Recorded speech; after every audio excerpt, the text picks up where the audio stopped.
Good afternoon. I'd like to congratulate our team, especially our seniors, on a great run through Missouri Valley. To go undefeated in league play is really difficult to do, and was so happy and pleased with the way that we handled the entire season, from the early non-conference and not having a bye having the bye too really soon, and then playing 10 in a row.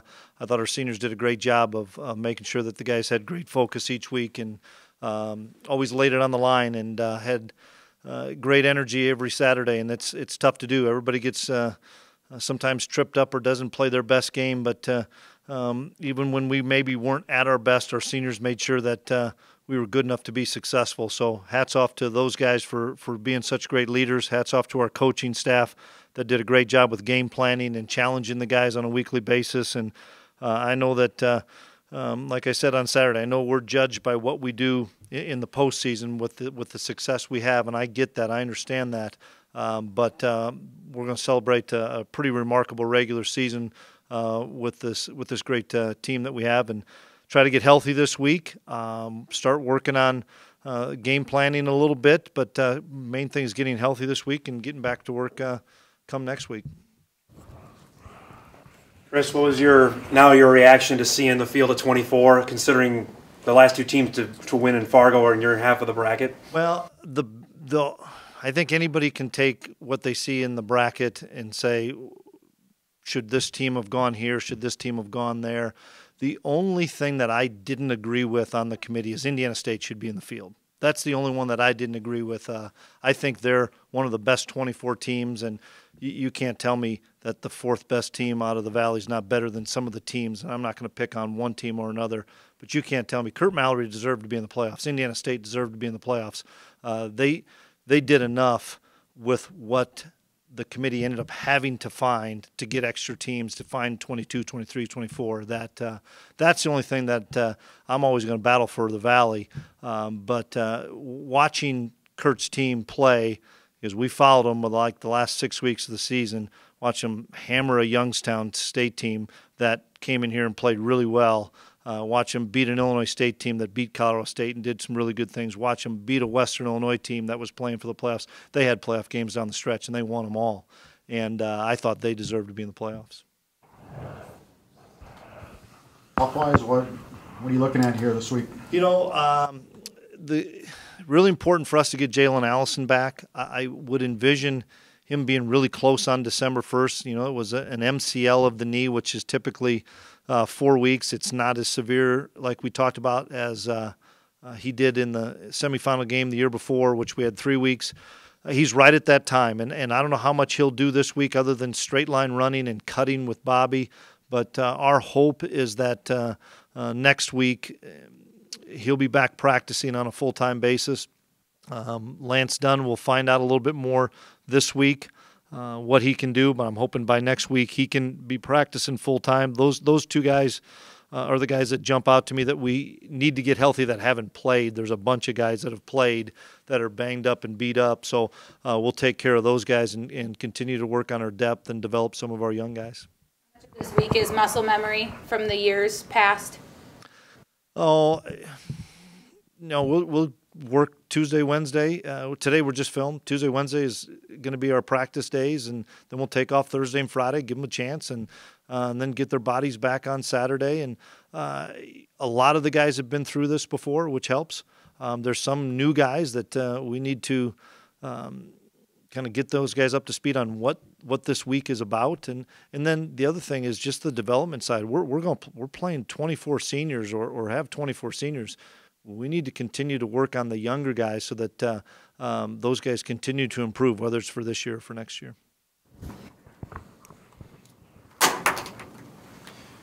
Chris, seeing South Dakota State, I guess, on your side, was that a surprise to you? Disappointed? Where did you think? I don't really have an opinion, Dom. It is what it is.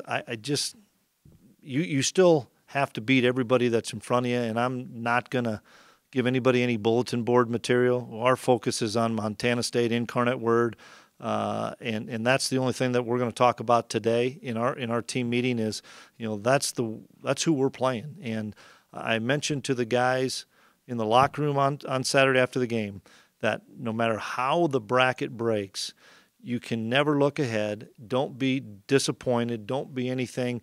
You just focus on what you can control, and that's what the next game is. If you ever look ahead to say, ooh, could we play this team or could we play that team, we will get beat. There's enough good teams in this field that if we don't play with great urgency and great focus, we don't have to worry about any of the other questions that you want to ask me.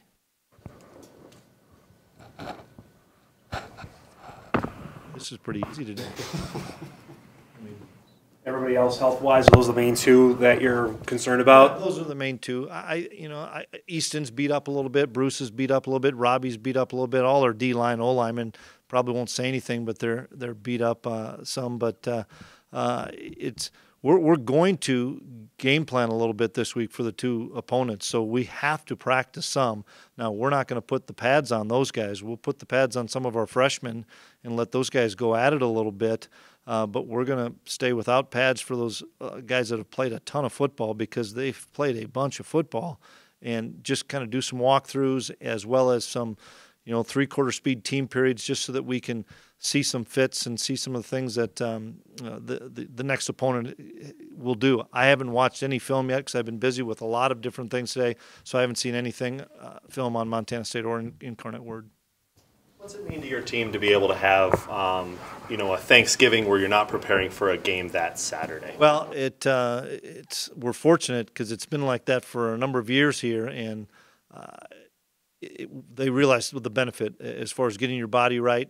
A lot of guys will go home. We'll finish practice probably late afternoon on Wednesday after classes. That's the other unique thing that we have that not a lot of other institutions have, is we have school Monday, Tuesday, Wednesday, where a lot of schools are off. So it affords us the opportunity to practice on a couple of those days. And so on Wednesday, we'll cut the guys loose and give those kids a chance to go home and see family.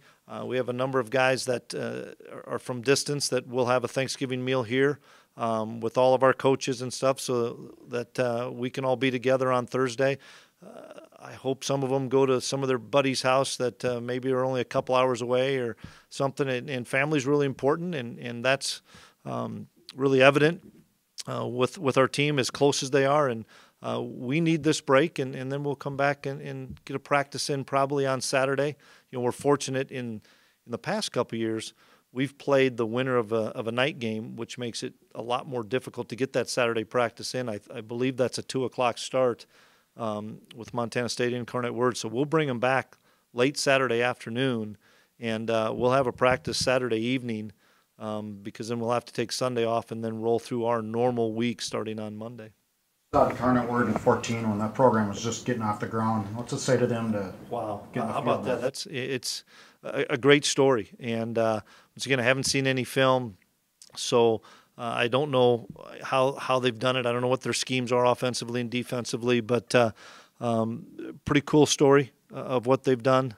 I still think Kurt Mallory's story is better, going 0-11 and getting it to 7-4. And once again, Kurt should be in that field. Chris, how special is Thursday for the coaches that stick around and then the players that can't get home? How special is it to have that side of the family atmosphere? Well, I like it because all of us coaches will be in town with our kids, and we'll all go out to eat and have a nice Thanksgiving meal, and a lot of those players will come, and so they'll interact with our families. And that's what's really fun for me, is so many of our coaches, because you're around those kids so often, and they have more for dinner and stuff on different occasions, they get to know our families. They get to know our wives. They get to know our children. And, I'm fortunate because my son Devin's best friends with a lot of kids on the team. And so to have all those guys come together and have, a really relaxed setting, you're not worried about, boy, we got to hurry up this meal because we got to get to a walkthrough.